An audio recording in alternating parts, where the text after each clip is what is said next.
Hi YouTube, my name is Karen. I'm a comic convention crafter and vendor for my business, Sew Endearing.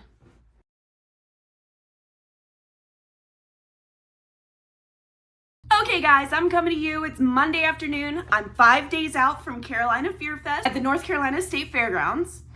And I just wanted to go through and show you what I've made in the last week. I have been super productive in the last week. I've been working my tail off both with plushies and then also with something new that I'm pretty excited about. But first things first, let's go through and I will break down everything that I've made in the last 8 days. First off, I have a new pattern that I found in a crochet group that I'm in. And when I tell you, I have never bought a pattern so fast. It's a Quacken. Release the Quacken. I think it's hilarious. I've made 3 of them so far. I've made a yellow one, a black one, and a purple one. I think the purple one is my favorite so far. He's pretty cute. Look at that, he's got 8 tentacles, he's got a beak. But I've made 3 of those. I'm probably gonna make another 1 or 2 of them, maybe a green one and like a pink one. I don't have enough pink stuff. I found it last week and I just could not. I was beside myself, so excited. Next thing that I've made specifically for Carolina Fear Fest is Baby Cthulhu. I have this teal and purple one, and then I also have a pink and purple one. And they're just so cute with their giant chibi eyes. The pink, purple one, I did pink wings with purple accents on it. I just thought that would be fun. And I'm pretty happy with that and how she came out. And then I also have my teal one. The teal one just has teal wings to match. And I've made this before. Last time I made him was back in March, and then he sold, and I just haven't gotten back around to him yet. Of course, I also made some more opossums because the 4 that I brought at World Oddities Expo last weekend got gone in the first hour and a half. So far I have made 7. I had to stop because I ran out of these little safety guys. I have, I want to say 4 or 5 of the guys, the dead ones, and then I have 3 of the ones with eyes. So I guess I've made 8 or 9. It might be 9. I don't know. But I'm gonna make some more of the live ones. I've already started one and they don't take me very long to make. Of course, I've made a ton of mini octos. This is the All From Jade baby octo pattern because I make it in the Sweet Snuggles yarn. It's a little bit bigger than what most people are gonna, actually it's a lot bigger than what most people are gonna get when they make this guy. I use an 8mm hook and size 7 yarn, and it comes out to like a good handful, and I can make this pattern in about 10 minutes. And then I've made 12 or 14 of these little kawaii spiders. I've made them in all the different colors. There's pink, blue, purple. There's some variegated ones. There's coral. These guys are just so much fun. They're not nearly as quick to make as the Octopi, but they don't take me very long. I sell them for $18 and they sell really well. I probably could raise that price a little, but I'm trying to keep a nice broad range of pricing for folks so that they don't feel like they have to spend over $20 to get something at my booth, right? On top of that, let's see, I made a new Ditto. He is so big. I sold my last Ditto at Fayetteville Comic Con. I love him so much. This guy is humongous, but he is the same price as Cthulhu. And it's funny because you would think that he would cost more, but he's such a simple pattern and he's just like rounds and rounds and rounds. So he takes up a lot of space, but Cthulhu takes a lot more stitches and a lot more time. Honestly, I charge the same for these. These guys, I charge $95 each. And then of course, I'm sure you can see him in the background. I've got a new Mimikyu made. Mimikyu is one of my favorites to make. I've gotten to where I can work him up pretty fast. I can do him in a single day, like a single afternoon after work. And he pretty much always sells. I've raised the price on him a couple of times. just trying to better get a handle on how I'm pricing, which if you haven't seen it, there is a spreadsheet you can download that gives you a guideline for pricing by stitch and also by yarn type. Because I know a lot of the like amigurumi groups and chats say, oh, a penny per stitch or this per stitch. But for like the plush yarns, especially for the super jumbo yarns, you need to charge more than that. But this spreadsheet accounts for the cost and bulk of the higher priced, thicker yarns, which is really great. And it's not the sole thing that I use to determine price. Part of it is the stitch counts and the size. Part of it's the complexity. Part of it's the popularity. And realistically, you just kind of have to feel out your pricing for these sorts of things. When I first made Mimikyu, I think I charged $95 for him, but right now he's going for about $125, and that seems to be a good sweet spot. He's not so expensive that people think he's too expensive, but he's also not so inexpensive that I am really losing out on my time. Of course, getting the most bang for your time would be the smaller things like the mini axolotls. I do the No Sew Axolotl by Crochet by Jenna. It takes me 30-ish minutes to make one start to finish. And those I sell for $25. And that is probably my best time investment to return on price that I've got going for me. A lot of these bigger guys, they are less of a return per hour, but they're so beautiful, and I would get so bored if I was just making little small guys. So doing Baby Cthulhu and Mimikyu and Ditto, I do need to make a new Gur. Doing those bigger plushies is what really keeps it interesting for me, and I'm always looking for new patterns and new ideas of things that I can make. I know that before I hit my June conventions, I want to make a couple of giant Charizard, the giant sleeping Charizards. I'll insert a picture of him here. I've only made him one time. He sold at the first show I ever brought him to, and I just haven't gotten back around to him yet, but I've been trying to focus more on the horror convention sort of stuff, since that's what I had going on for May.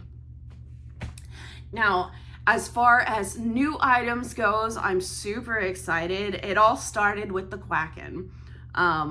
Because I saw the picture of the pattern and it was called a Quacken, and I was like, oh my God, release the Quacken. So I got started talking with my friends, and between me and two of my friends, we came up with both a font and a doodle of a Quacken. I'll show you here. And let's see if you can kind of see it in the camera that it's holographic. So it says, of course, release the Quacken. And then in case people don't want all of the words and they just want the duck, I also have just the duck, and he's holographic too, of course, because everything needs hollow. If only they had hollow yarn. Let's see. And then after that, I kind of got on a roll. I've only got 6 designs done for stickers so far, but we have Baby Cthulhu, and he's hollow. I drew him based off of a photo that I took of my teal Cthulhu, obviously. I mean, the colors are the same. And then I sent him to a couple people. I said, okay, what does he need? And my sister said he needs a boat. I was like, okay, well, let's put a little boat in his hands. My boyfriend said he needs a shadow, so I gave him a shadow, and I am really, really happy with how he turned out. I've already put one on the back of my iPad so that I always have him, and I don't have to worry about making sure that I save one for myself because it's already there. The next one that I drew was, so I have my emotional support pickles. I made like 30 of them back before Fayetteville Comic Con, and I'm still working on those. I've sold about half of them, so I've still got a little over a dozen of them. I'm not sure exactly how many because they're in my trailer still, but the idea was so I wouldn't have to make them for a while. But at World Oddities, they were one of my most popular things, and I just think they're hilarious. So of course I had to make an emotional support pickle sticker, and he says, "You're great." and it says emotional support pickle. And of course he's holographic. Don't mind the rubber bands. That's just keeping them all together so I don't damage them all. And then since I was making those, and I already have a nail polish rack that I plan on using to display them. So I figured I would take a couple other drawings that I had on my iPad just from doodling here recently, because I've been in a drawing mood, and make them into stickers as well, just to give it a little more so it doesn't look empty.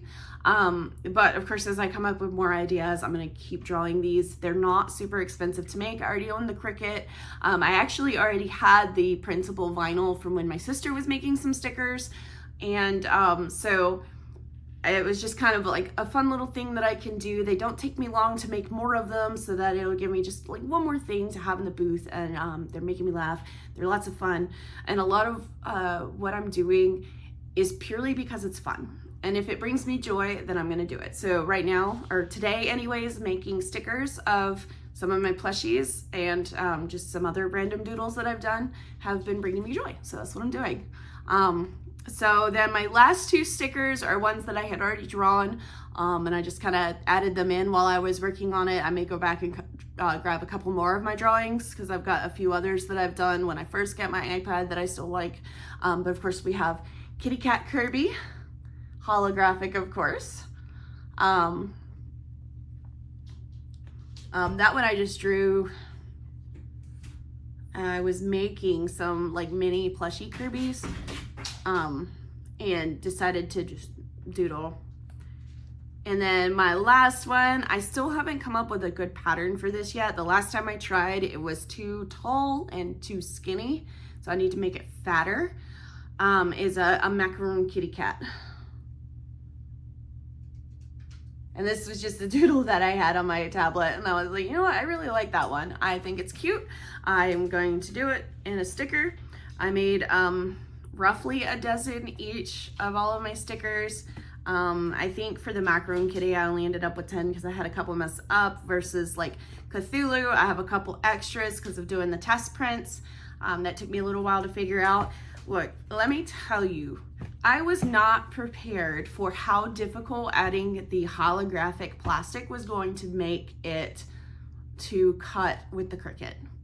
So I've done stickers before with my sister. You know, she's drawn a bunch of stuff, and we did some print and cut stickers last year, and we had no issues. Like, just hit go and it was fine. This time I went to do it this morning, and my Cricut was like, you need to calibrate. And I was like, okay, well, let me calibrate. And then my printer wouldn't work.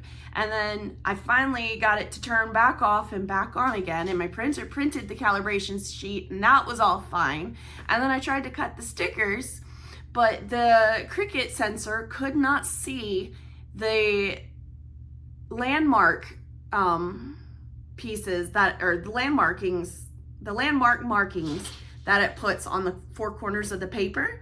Because of the hollow, it was like reflecting back. So then I had to start over. I cut the first sheet out by hand, and that was really annoying.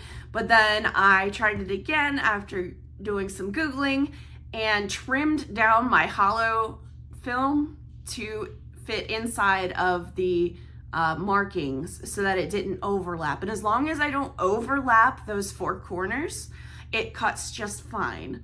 However, there were several times where I ended up kind of creeping over on top of one, but I did find that if I just take a Sharpie and redefine it, it seems to work no problem. It was frustrating, but I think I've got it down now. If these stickers do well, I'm gonna of course make more. I will keep on drawing. If there is anything that you guys would like me to turn into a sticker, just let me know. I will probably, depending on how these go at the next couple of shows, be adding them to my website. We will see. But if they go well, I will be adding them. And if you didn't know, I do have a website. It's soendearing.com. And on that website, I have almost all of my earrings listed. I need to work on getting the plushies up. However, the turnover on those is so high, I don't really know the best way to do that. Should I list them as a made to order sort of thing. Is that something that people are willing to wait for? They, choose the pattern, they have the example photos, they choose the colors, and then, have, 1 to 2 weeks turnaround time or whatever, depending on if I have that yarn in stock or what. I don't know. I've been thinking about that, but my plushies have really kind of taken off and the earrings have kind of taken the wayside. So I really think I need to start trying to figure that out. So it is Monday evening. I have today, Tuesday, Wednesday, and Thursday that I still have time to make some stuff. I think I'm going to try and make another Gur tonight since I don't have one, and I usually like to have him for all of my shows. More possums, that's definitely on the list, and maybe a couple more Quackens because they're freaking hilarious.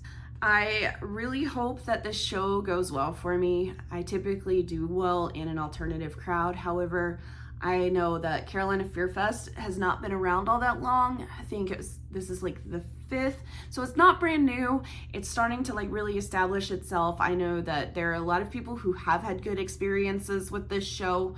There are also people who haven't, but then also I know that some people just don't do well in that sort of crowd. Even though my stuff tends to lean much more on the cutesy kawaii, I seem to manage to grab a lot of the interest of the folks who are part of that alt crowd, if that makes sense. We're hoping for a really great show this weekend, and then I only have a couple of weeks to prepare for my next show. So it will be like nose to the grindstone, hitting the ground running, so that way I can be ready and as prepared as possible for June, because I fully expect to have my butt kicked in June. 3 shows back to back, the 2nd, 3rd, and 4th weekend of the month. So, anywho, I'm gonna get out of here so that way I can get back to crocheting. I will see you guys next week. Bye-bye.